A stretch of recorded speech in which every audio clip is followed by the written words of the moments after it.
Uyghur diyarda yo'lga qo'yilgan yuqumni nolga tushirish nomidagi qattiq qamal mezgilida rayondagi Xitoy ko'chmanlarining shikoyat qilayotgan va barliq amallar bilan yurtlarga ketayotgan sin ko'rinishlari ko'plab oshkorlanib diqqat qo'zg'adi. Bu xil sin ko'rinishlarda bir qism Xitoy ko'chmanlarining yuqori suratlik tosh yo'llarda avtomobillar bilan hatto yuk taqlarini ko'tarib piyoda mengib ishkirga qechayotganligi, ularning yo'l bo'yidagi tekshirish punktlari va chiqish eg'izlaridagi to'sish va ogohlantirishga qaramay yurtlarga ketayotganligi ko'rsatilgan. Ma'lum bo'lishicha, Urumchida 24 noyabr yuz bergan o't ofati va uningdan kelib chiqqan og'ir fojia sababli butun mamlakat miqyosida qo'zg'algan norozilik harakatiga Urumchi, Xotan, Qashqar shaharlarida Xitoy ko'chmanlari ovoz qo'shgan.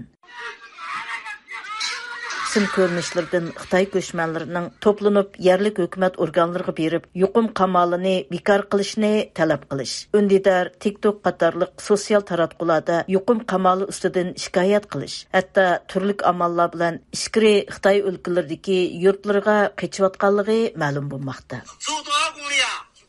Sin ko'rinishlarda rayondagi shikoyat qilayotgan Xitoy ko'chmanlari o'zlarining Uyg'ur diyaridan ayrilishiga qattiq qamal tadbirlari sabab bo'layotganligini bildirgan.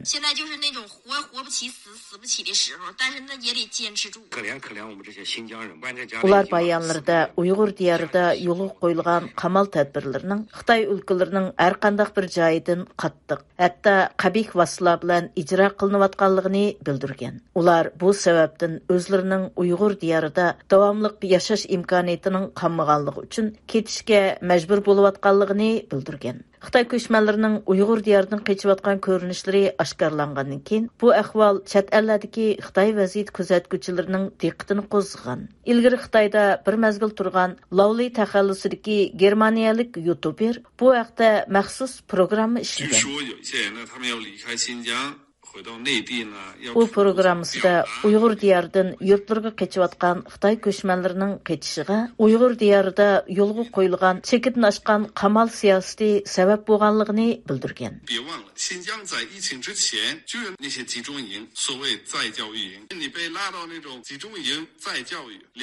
Lovely so'zida rayondagi Uyg'urlar uchrayotgan bostirishning rayondagi yuqum qamaldan nechasi ig'irligini bildirib, navbatda Xitoy ko'chmanlarining yuqum qamali sababli Uyg'urlar uchrayotgan bostirishni ozroq bo'lsa-mu his qilganligidan mamnun bo'lganligini bildirgan. Amerikadagi Xitoy vaziyat analizchilaridan Nyu-Yorkdagi Tumgan faoliyatchi Maju apandimi o'z qarashlarini o'tirib qo'ydi. Uning qarashicha, Xitoy hukumatining Uyg'ur diyoridagi yuqum qamali siyosatidan shikoyat qilib yurtlariga qechayotgan Xitoy ko'chmanlari aslida Xitoyning Uyg'ur diyardagi mustamlik siyosatidan bahramand bo'layotgan manfaatdor xalq hisoblanadi ekan. U mundaq dedi. 对于新疆的汉人来讲，某种意义上他们很多人去的就像我们 Xitoylarga nisbatan aytganda, ularning u yerga berishiga xuddi tarqalgan sin filmlarida deyilgandek, ular boy bo'lish, zaminga ega bo'lish, yer egasi bo'lish, dehqonchilik maydonlarining xo'jayini bo'lish maqsadida borgan. 给40亩地，给8万块钱，还给一套房，对吧？还可以去 Barganlarga 40 ming yer, bekarlik turalg'u uy, 80 ming yuan xalq puli yordam berildi. Jo'rsi yo'qlarga yerlikdagi go'zal Uyg'ur qizlari bilan to'ylish imkoniyati bor deganlar ijtimoiy taratqularda tarqalgan nurg'un kishilar biladigan tashviqotlar. 这是中共刻意打造的 Xitoy 一 kommunist 种来让 hukumatining 内 ichkiri 地 Xitoy 的 o'lkalaridagi Xitoy yoshlarini u yerga opirib mustamlik siyosati yurgizishda qo'llangan tadbiri. Majining qarashicha, manfaatdor Xitoy ko'chmanlariga nisbatan aytganda, navbatda ularga yurgizilayotgan qamal siyosati Uyg'urlardan osmon zamin farq qismi, ammo mush ahvoldami rayondagi Xitoy ko'chmanlari yurgizilayotgan siyosatlarga bardoshlik bera olmagan. U mundaq dedi. 但是这些殖民者，我们看到，当他们在 Albuki 经历 hozir 了 ko'rayotganimiz bu mustamlikchilar bir necha yillik qamal siyosatini boshdan kechirgandan keyin ular bardoshlik bera olmadi. 他们的风控和对维吾尔人的风控是 Albatta, 两 ularga 个 qarta yo'lga qo'yilgan yuqumni qamal qilish siyosati yerlik Uyg'urlardan osmon zamin farq qiladi. 3年的风控过程当中，到了 3 yilga yaqin 2022 qamal 年 davom 的 qilib 2022 yili 11 oyga kelganda u yerdagi Uyg'urlar irqiy qirg'inchilik siyosati siyosatining davomi bo'lgan irqiy qamal qilish bostirishiga uchirdi. Ular irqiy ayrimchilik siyosatida lager tusidagi atalmish ko'chma doktorxonalarga qamaldi. Ammo Xitoy ko'chmanlari uchun faqat uylaridan chiqish cheklandi. Ularning o'zaro aloqa erkinligi va norozilik bildirish erkinligi yanada bor edi. Ammo bizning oxirida ko'rayotganimiz o'zlarini cho'ng tutadigan bu hukmron xalqmi bardoshlik bera olmadi. Maji so'zini davomlashtirib yana mundaq dedi. 这是什么样的原因？就为什么他们要不择手段，想尽一切 Buning 办法 sababi 要 nima? 逃离？ Ular nima uchun har qanday amallar bilan qochib ketishga urinadi? Chunki ular bu joyning insoniyatning do'zax ekanligini ko'rib yetdi. Uyg'urlar necha 10 yillardan buyon bu azobni tortib atadi. Halbuki Xitoy ko'chmanlari buning ta'mini ozroqla tetidi xolos.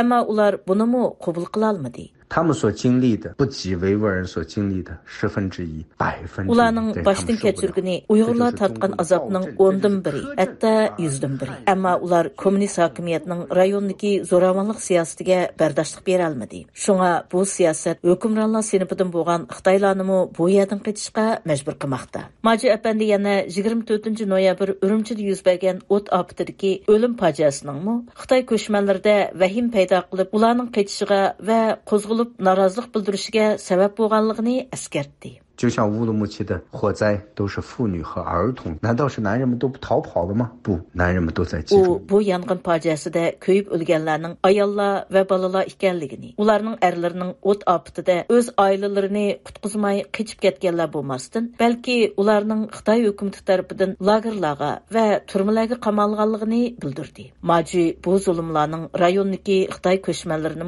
uyg'otayotganligini ta'kidladi. 这一起事件可以说揭开了整个对维吾尔人的压迫。 Bu voqea Uyg'urlar uchrayotgan zulm va bostirishga bo'lgan yangi bir turmushni barliqqa keltirdi. Texmi nurg'un kishilarga Uyg'urlar ustida yurgizilayotgan zo'ravonlik siyosatining haqiqiy yuzini ko'rsatdi.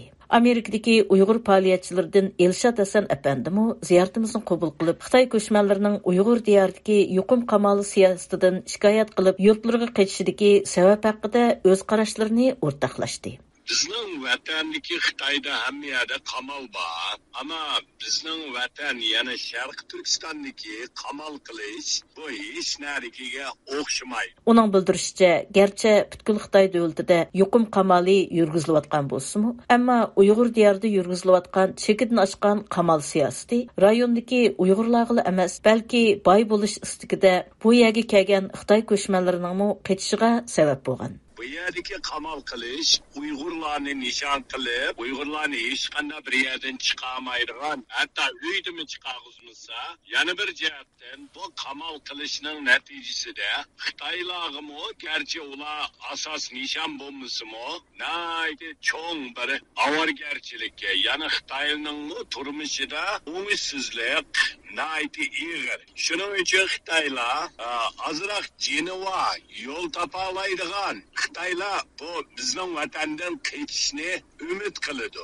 Menmi ko'rdim bir Xitoyning yezib qo'ygan. Bizni aldab ketdi deb. Elshad Hasan apandi rayondagi Xitoy ko'chmanlarining Xitoy hukumatining mustamlik siyosati yurgizish uchun rayonga yetkab kelinganligini ta'kidladi. Uning bildirishicha, agar Xitoy hukumatining rayondagi qamal siyosatida yumshash bo'lsa, imkoniyati yor bergan texmi ko'p Xitoy ko'chmanlari hukumatning to'sqinligiga qaramay o'z yurtlariga ketishi mumkin ekan.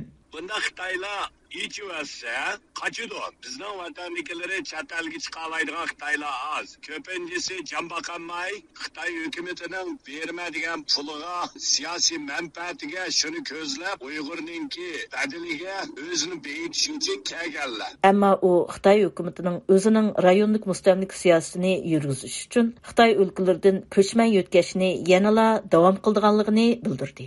Shuning uchun bularning hammasi qachonlamdi deganda menimcha hammasi qochib ketamaydi. Ammo azroq Jenova boshqa yerda yana turmushning yo'lini topalaydigan Xitoy ular qochidi. Elshad Hasan apandining qarashicha, ammo ko'chman yo'tkash siyosatining bundan keyingi taraqqiyotida o'z yurtlarida tirikchilik imkoniyatiga ega bo'lgan Xitoy fuqarolarining Sharq Turkiston zaminida ko'chman bo'lib yashashni xohlamaslik ehtimolligi texmo yuqori bo'ldi ekan.